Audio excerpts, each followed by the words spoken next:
This is going to be possibly a difficult question to answer because the nature of spring practice is most of the information is positive because it's controlled by the coaching staff and the players. And very little is seen by the media, and they usually get to see just, again, limited time at practice. But there from time to time can be some more earthy grounds root. What word was I looking for right there? Ground roots. Yes, grassroots. Thank you.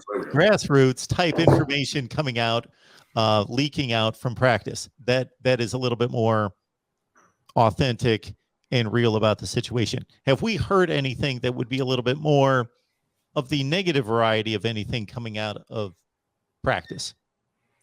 Really just linebackers and pass rush. And again, even with what's not being said by the guys when they get interviewed, that kind of speaks to that.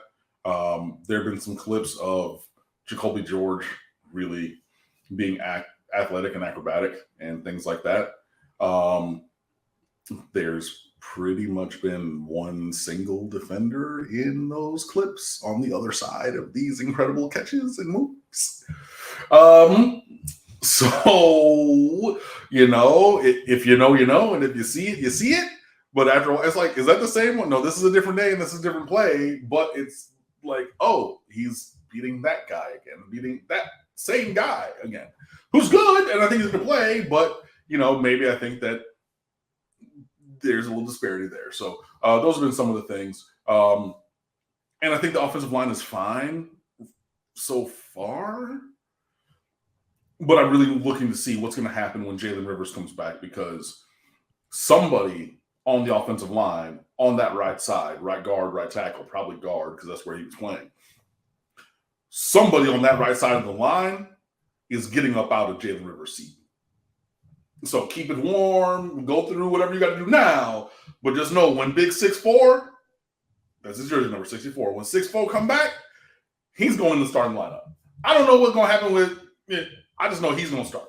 So, yeah. And anything that's like, oh, they're doing really, really, really, really, really, really, really well on the offensive line, the unsaid part is because the defensive line really is not doing anything. Except for Leonard Taylor is just growing by leaps and bounds, apparently, and is unblockable, which, hey, you love to see it. Who was the defensive back that was your and everybody else's whipping boy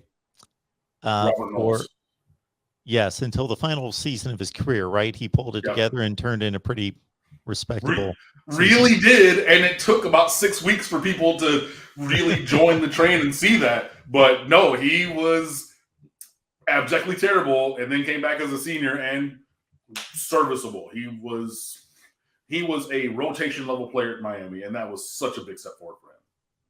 Knox King 94, thank you so much for the super sticker. Appreciate that. What is the general consensus on how many Miami players will be drafted? Oh, I don't even know, honestly. No. I think maybe 4 off the top of my head. Just looking at who all was at Pro Day. I think Rambo goes. I think Harley is like 6 or a 7. I think Bubba Bolden gets picked. And I'm forgetting somebody. I know I'm forgetting somebody. Darn. But there's another one who probably gets picked as well. Anything past that, I think, is bonus. And that's possible. Maybe somebody takes a 6th or 7th round flyer on De'Aaron King as a running back or wide receiver or something. I mean, you're 5'10" on a good day. You're not playing quarterback. I mean, you're 5'10" on a good day and you're not Kyler Murray. Sorry. You're not playing quarterback in the league. But yeah, something like that. And I'm forgetting somebody. God darn it. About a month or two ago on a call-in show, we have a particular caller who blamed a Colorado loss in 1990 on the turf being substandard. And ever since, Falcon Rex has spun every possible phrase toward turf issues, and it's been rather amusing. So Falcon Rex, appreciate the super chat and yes, finally some talk about grassroots and turf.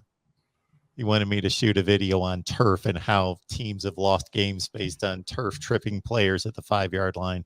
I mean, yeah, they do say that. I mean, and it's been worse than that. Greg Cooper had his knee explode in the bowl game in Orlando on that. I mean, it was one of the worst surfaces in America, and everybody knew that.